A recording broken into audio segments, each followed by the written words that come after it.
Good morning. Myself, Dr. Pintu Kumar. I am Assistant Professor, PG Department of Geography, Magad University, Bodh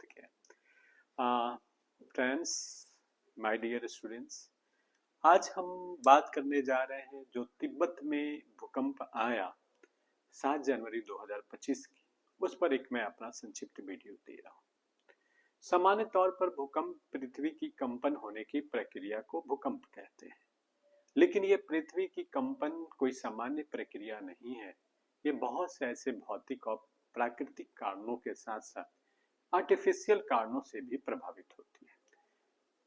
वहां आज मैं बात कर रहा हूं कि ये जो सबसे बड़ा इंपॉर्टेंट कारण है, चाहे प्लेट का मूवमेंट होना, वॉल्केनिक इरप्शन होना, फॉल्ट का निर्माण होना, ये सारी चीजों में पृथ्वी की प्लेट्स का मूवमेंट होता है और जिससे कंपन की प्रक्रिया होती है। ये कंपन की प्रक्रिया जब समुद्री क्षेत्र में होता है तो सुनामी को भी इसी माध्यम से आता है, तो इसलिए आज हम ये बात कर रहे हैं। जब पृथ्वी की कंपन होने की प्रक्रिया से जो विनाश का स्वरूप अगर विध्वंसक हो तो यह आपदा विपदा में परिवर्तन हो जाता है, मतलब डिजास्टर्स बिकम डिजास्टर्स।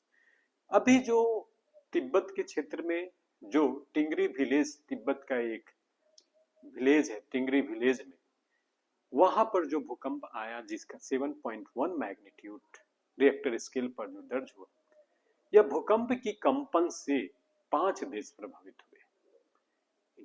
भारत प्रभावित हुआ ही, चाइना, भूटान, नेपाल, बांग्लादेश, इस प्रकार से तिब्बत खुद भी प्रभावित हुआ।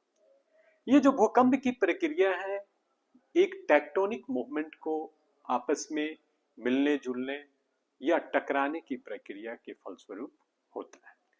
खासकर हिमालय के अगर क्षेत्र में हम बात करें तो हिमालय एक बहुत ही सेंसिटिव जोन है भूकंप को लेकर। ऐसे बहुत से अनगिनत उदाहरण है। आपको याद होगा कि 1897 में अगर असम की घटना को देखें तो कितना बड़ा भूकंप के प्रभाव ने पूरे शिलोंग घाटी को, मेघालय और असम को बर्बाद किया। वहीं 1934 में, ठीक जनवरी का महीना है, 15 जनवरी 1934 का जो भूकंप आया था बिहार नेपाल बॉर्डर पर, वो भी बहुत बड़ा विध्वंसक रोल किया।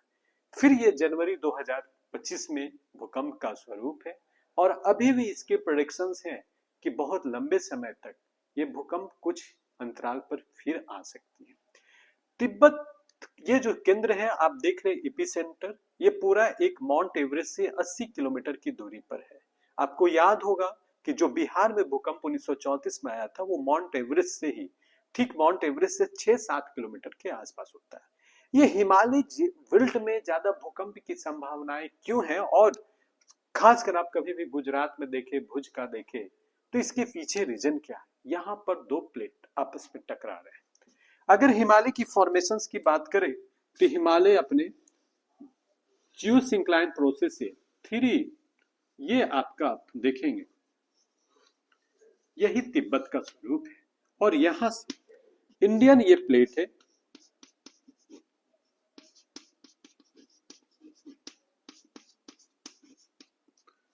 इंडियन प्लेट, और ये अंगारा लैंड।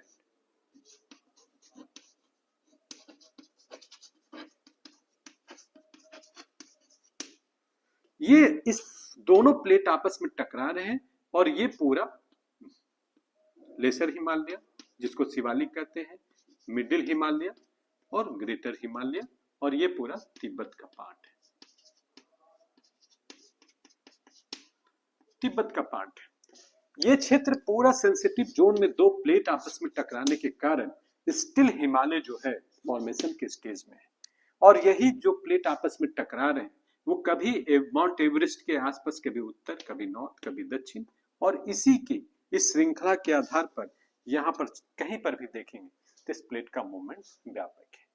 ये मूवमेंट सेंसिटिव जोन होने के कारण ही ये जो तिब्बत का ये क्षेत्र देख रहे हैं, ट्रिंगली विलेज, ट्रिंगली विलेज का जो सेंटर है वो एपी सेंटर है, और एपी सेंटर जो इसका ट्रिंगली विलेज है ये पूरे आसपास के क्षेत्रों को प्रभावित किया। इसका 10 किलोमीटर के अंदर तक भी जाने का मतलब है कि पूरा प्लेट का ह्यूज मात्रा। आप सामान्य तौर पर हिमालय की अगर माउंट एवरेस्ट की भी ऊंचाई देखेंगे समुद्र तल से तो 8,850 मीटर के आसपास, मतलब उस माउंट एवरेस्ट की जितनी ऊंचाई है उससे उसके नीचे भी जाकर के पूरे प्लेट को मूवमेंट हुआ।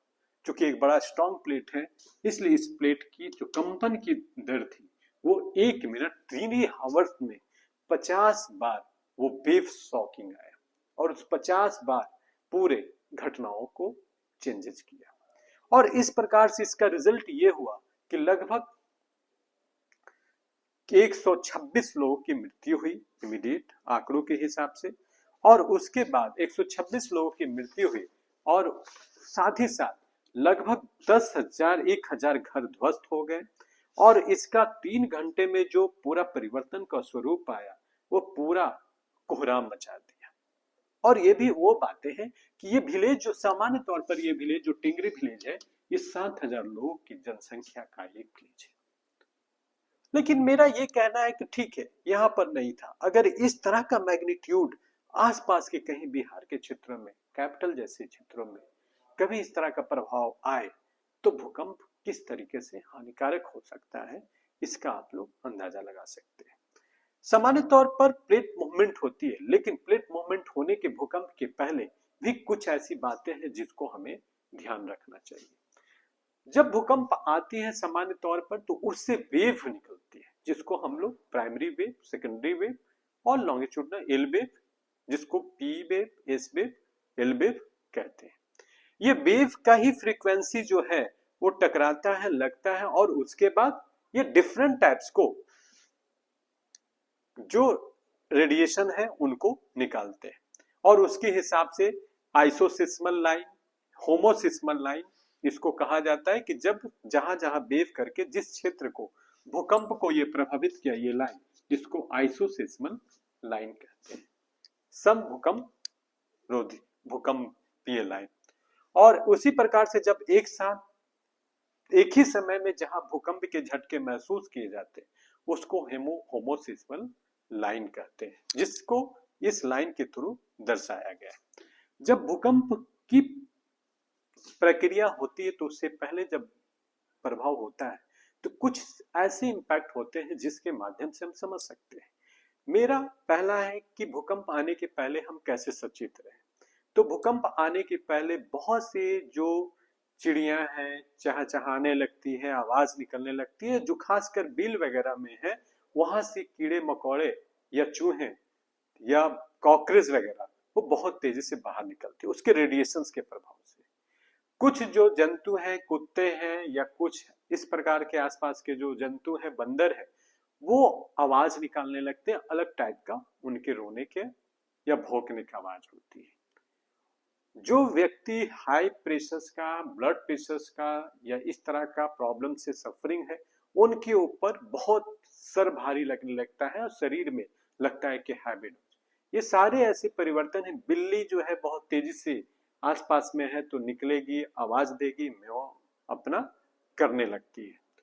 तो ये सारी ऐसी प्रक्रिया है जिसके आधार पर हम समझ सकते हैं कि भूकंप आने वाली है या कुछ समय पहले आ रही है। सामान्य तौर पर ये एक विलेज की घटना है, विलेज में उतना प्रभाव नहीं डालता, लेकिन जब शहरी क्षेत्र में होता है, खासकर आज हम देख रहे हैं कि शहरों का जो डेवलपमेंट है वो वर्टिकल डेवलपमेंट हो रहा है। कई स्टोरेज बिल्डिंग है, अपार्टमेंट है, मल्टी कल्चर मॉल है। ऐसे क्षेत्र में जब भूकंप आते हैं, याद करिए बिहार में 1934 में जब भूकंप आया था तो दोपहर का 2:13 हो रही थी। और जब इस टाइप का भूकंप आते हैं तो लोग पहले तेजी से क्या सोचते हैं कि घर से बाहर निकले। यहाँ पर सचेत रहने की जरूरत है कि अगर आप किसी 6 तल्ले 7 तल्ले अपार्टमेंट में रह रहे हैं तो बिल्कुल ही लिफ्ट का प्रयोग ना करें, क्योंकि वो आपके लिए खतरा हो सकता है। थोड़ा सा भूकंप आया, लिफ्ट गया, लिफ्ट डैमेज हो गया। कोई भी ऐसा अप्लायंसेज, ऐसे घर, ऐसे हाउस में रह रहे हैं जहां से जिसका पूरा रेडिएशन पर ऑटोमेटिक इलेक्ट्रॉनिक्स दरवाजा वगैरह है, उसका प्रयोग बिल्कुल नहीं करें, नहीं तो वो लॉक भी हो सकता है, उसका प्रभाव से सॉकेट डैमेज हो सकता है। तीसरा इसका जो प्रभाव है कि जो भूकंप जब प्रभाव में आता है तो हमें लिफ्ट का प्रयोग नहीं करना चाहिए। लिफ्ट कहीं भी फंस सकता है, लिफ्ट खुल भी नहीं सकता है। ऑटोमेटिक लिफ्ट के साथ तो बहुत ज्यादा प्रॉब्लम है और वो आपको और जानलेवा साबित हो सकता है। बेहतर चौथा ये है कि दरवाजे अगर लॉक है तो उनको जल्दी खोले नहीं या जल्दी झटका देकर रखें, अन्यथा वो शीशा डैमेज हो सकता है, क्योंकि भूकंप में थोड़ा सा भी डिसबैलेंस होता है तो पूरे दरवाजा, विंडोज, खिड़की पर इसका भी प्रभाव पड़ता है। तो ये सारी ऐसी चीजें, आराम से सीढ़ी का सहारा लें और आराम से सीढ़ी से जितना जल्दी हो सके आप उतर कर कोई ओपन फील्ड में जाने का प्रयास करें। इस प्रकार जो भूकंप की जो घटनाएं अभी घटित हुई है, ये आने वाले समय में और भी व्यापक रूप हो सकता है। सचेत हमें रहने की जरूरत है। बहुत से पहले भी कुछ गाइडलाइंस दिए गए कि मकान बनाते समय हमें भूकंप रोधी चीजों का प्रयोग करना चाहिए। हमें सामान्य तौर पर ऐसे सुविधाओं के साथ अपने मकान को बनाना चाहिए कि इमरजेंसी के दरमियान में हम सेफ रह सके। बिजली, इलेक्ट्रॉनिक्स और तरह का बहुत अप्लायंसेस के साथ साथ एक विकल्प के रूप में भी अपना रखना चाहिए कि इमरजेंसी में हम उसका प्रयोग कर सके। तो हमारी सावधानी ही हमारी सुरक्षा है, और इसी सावधानी से किसी भी तरह का प्राकृतिक विपदा अगर भूकंप के तौर पर आती है तो हम उसका सचेत रह सकते हैं। धन्यवाद। 2 minute. My self Pintu Kumar. आज मैं बात कर रहा हूँ तिब्बत में आए हुए भूकंप के ऊपर।